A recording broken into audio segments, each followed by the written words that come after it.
Katakanlah Ahmad dan Fatimah masuk dalam acara pecut 100 meter. Dan katakanlah pada 10 meter pertama, 20 meter pertama ni Ahmad dan Fatimah ketinggalan.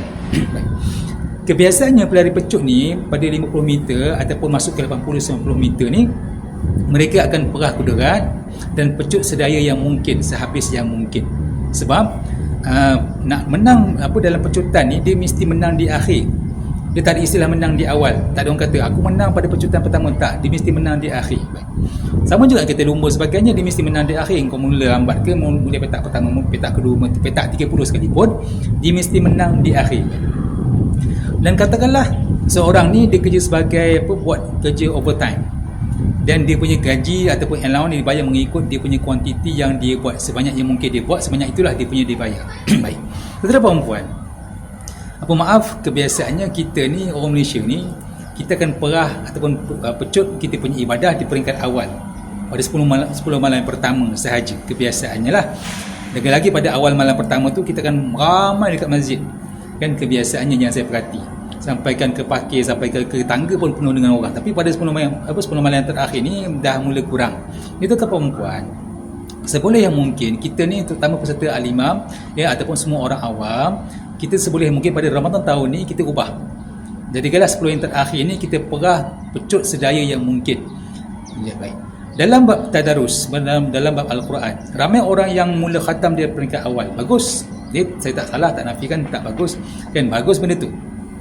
Ada orang dia dah habis khatam secara individu, dan ada juga yang baca secara berkumpulan pun bagus.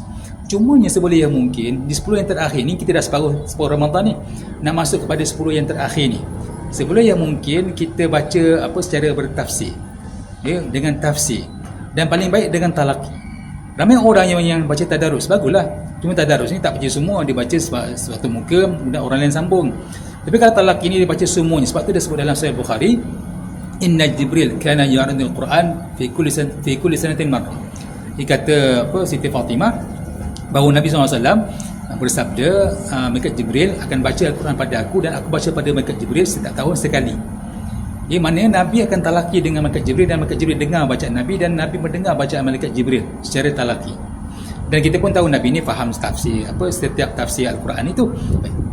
Itu perempuan, kita ni seboleh mungkin cubalah kita ni Ramadan tahun ni buat kelainan. Tidak baca secara individu, bagus. Tadarus pun dah bagus. Tapi tahun ni yang 10 terakhir kita pecut baca dengan talaki. Dia tak boleh talaki seluruhnya baca talaki 20 juzuk. Tak boleh 20 juzuk, 10 juzuk. Tak boleh 20 juzuk, 1 juzuk. Ataupun surah-surah yang tertentu dengan talaki. Sama juga dengan tafsir, seboleh yang mungkin tak boleh tafsir keseluruhannya. Kita tafsir paling tidak tak boleh 10 juzuk, mungkin banyak. Kita tafsir secara 1 juzuk. Setidak-tidaknya tak boleh 1 juzuk, 10 line. Ustaz 10 lah tu 1 juzuk lah Ustaz, tak apalah kan. Tapi at least ada Al-Quran yang kita baca dengan tafsir ataupun dengan talaqi. Kita perempuan, saya mengajak diri saya dan tuan-tuan semua supaya nak masuk pada 10 yang terakhir ni, kita perah kudarat kita supaya kita menang untuk Ramadan yang akan datang. Contohnya macam kita kelayakan daerah belum berlari, nak menang tu mesti menang yang pertama tu kan. Kita menang belum pertama, kemudian melemah untuk negeri pula, untuk negara pula, nasional, kemudian pergi pula pada dunia. Jadi tuan-tuan perempuan, Ramadan ni bukan sekadar untuk Ramadan, tapi untuk Ramadan yang akan datang. Jadi kudarat yang kita pupus sekarang ni, kemenangan ini adalah untuk Ramadan yang akan datang sebenarnya, bukan sekadar untuk Ramadan ini sahaja. Tuan-tuan perempuan, semoga dapat manfaatnya. Sebab al-imam bukan sekadar kelas mengaji.